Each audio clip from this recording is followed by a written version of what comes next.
Things Fall Apart by Chinua Achebe. Welcome to our visual journey through Chapter 1 of Chinua Achebe's masterpiece, Things Fall Apart. These cartoon illustrations bring to life the rich cultural tapestry of the Igbo people, the complex character of Okonkwo, and the pivotal moments that set the stage for this powerful narrative. Join us as we explore the foundations of a story that has become a cornerstone of African literature.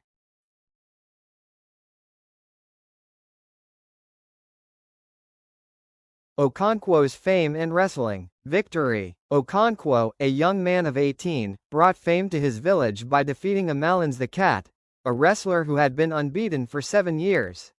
This victory marked Okonkwo's rise to prominence in Umuofia. Okonkwo was well known throughout the 9 villages and even beyond. He had brought honor to his village by throwing Amalans the cat. The match lasted from noon until the evening, ending when Amalans' back finally touched the ground, something that had never happened in his 7-year reign as champion.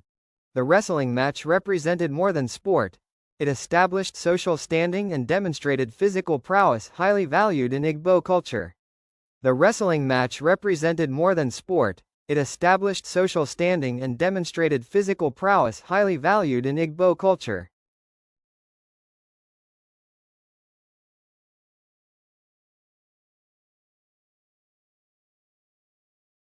Introduction to Umuofia village. Umuofia consisted of 9 villages bound together by kinship, shared beliefs, and traditions. Its reputation for strong warriors and powerful medicine made neighboring clans respect and fear it. The rhythm of village life followed agricultural seasons, with yam farming as the primary occupation. Communal activities, markets, festivals, and religious ceremonies strengthened social bonds. Village decisions were made through a democratic council of elders entitled men, with importance placed on achievement rather than hereditary privilege.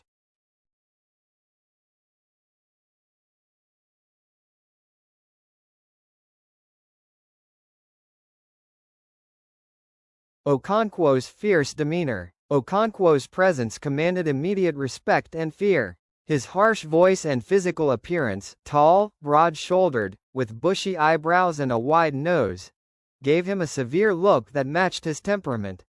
Known for his explosive anger and impatience. Respected for his strength and determination. Feared by his household, including his 3 wives and children.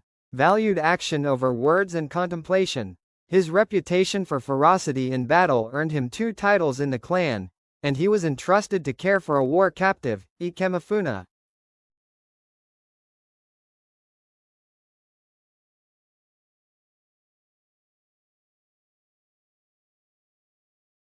Unoka, the gentle failure. A lover of music and festivities who prioritized enjoyment over work.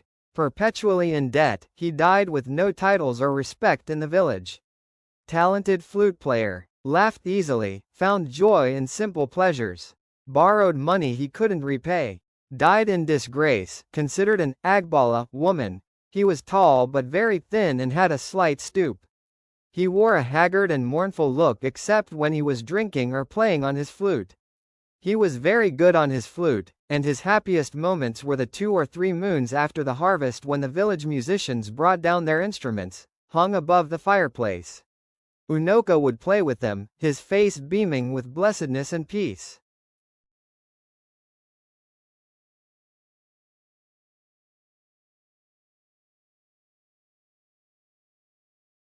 Sometimes another village would ask Unoka's band and their dancing Egwugwu to come and stay with them and teach them their tunes. They would go to such hosts for as long as 3 or 4 markets, making music and feasting. Unoka loved the good fare and the good fellowship, and he loved this season of the year, when the rains had stopped and the sun rose every morning with dazzling beauty.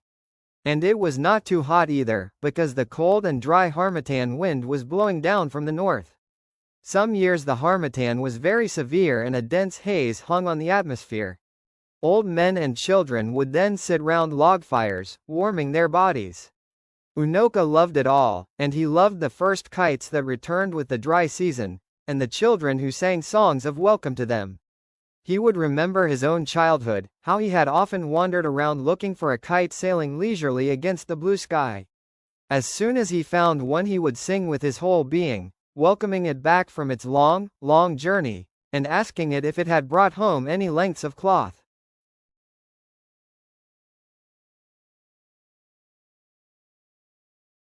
Unoka and Okoye's conversation. One day a neighbor called Okoye came in to see him. He was reclining on a mud bed in his hut playing on the flute. He immediately rose and shook hands with Okoye, who then unrolled the goatskin which he carried under his arm, and sat down. Unoka went into an inner room and soon returned with a small wooden disc containing a kola nut, some alligator pepper and a lump of white chalk. "I have kola," he announced when he sat down, and passed the disc over to his guest. "Thank you. He who brings kola brings life. But I think you ought to break it," replied Okoye, passing back the disc. "No, it is for you, I think," and they argued like this for a few moments before Unoka accepted the honor of breaking the kola. Okoye, meanwhile, took the lump of chalk, drew some lines on the floor, and then painted his big toe.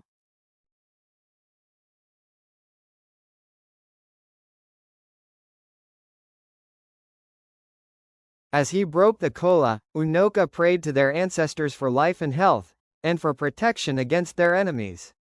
When they had eaten they talked about many things. About the heavy rains which were drowning the yams, about the next ancestral feast and about the impending war with the village of Mbalino. Unoka was never happy when it came to wars. He was in fact a coward and could not bear the sight of blood. And so he changed the subject and talked about music, and his face beamed. He could hear in his mind's ear the blood-stirring and intricate rhythms of the Ekwe and the Udu and the Ojin, and he could hear his own flute weaving in and out of them, decorating them with a colorful and plaintive tune. The total effect was gay and brisk, but if one picked out the flute as it went up and down and then broke up into short snatches, one saw that there was sorrow and grief there.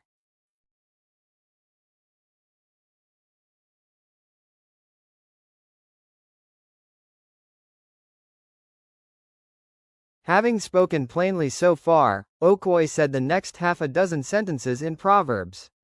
Among the Igbo the art of conversation is regarded very highly, and proverbs are the palm oil with which words are eaten. Okoye was a great talker and he spoke for a long time, skirting round the subject and then hitting it finally. In short, he was asking Unoka to return the 200 cowries he had borrowed from him more than 2 years before. As soon as Unoka understood what his friend was driving at, he burst out laughing. He laughed loud and long and his voice rang out clear as the Ojin, and tears stood in his eyes. His visitor was amazed, and sat speechless. At the end, Unoka was able to give an answer between fresh outbursts of mirth.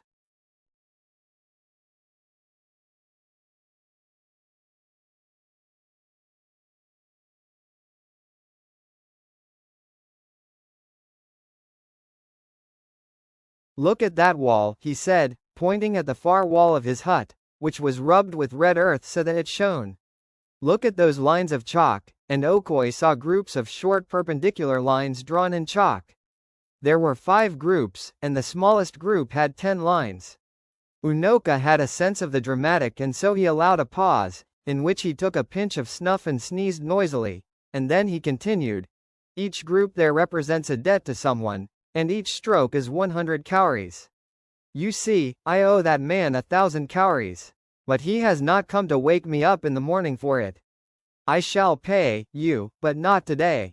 Our elders say that the sun will shine on those who stand before it shines on those who kneel under them. I shall pay my big debts first." And he took another pinch of snuff, as if that was paying the big debts first. Okoye rolled his goatskin and departed.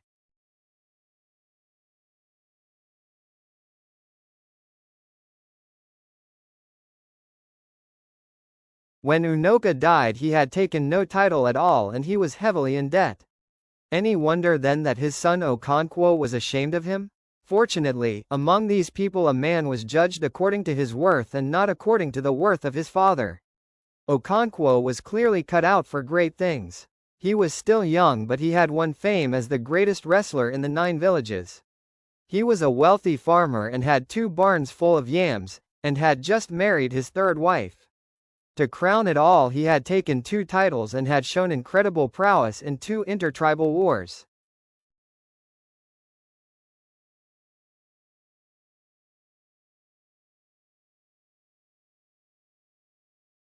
And so although Okonkwo was still young, he was already one of the greatest men of his time. Age was respected among his people, but achievement was revered. As the elders said, if a child washed his hands he could eat with kings. Okonkwo had clearly washed his hands, and so he ate with kings and elders. And that was how he came to look after the doomed lad who was sacrificed to the village of Umuofia by their neighbors to avoid war and bloodshed. The ill-fated lad was called Ikemefuna.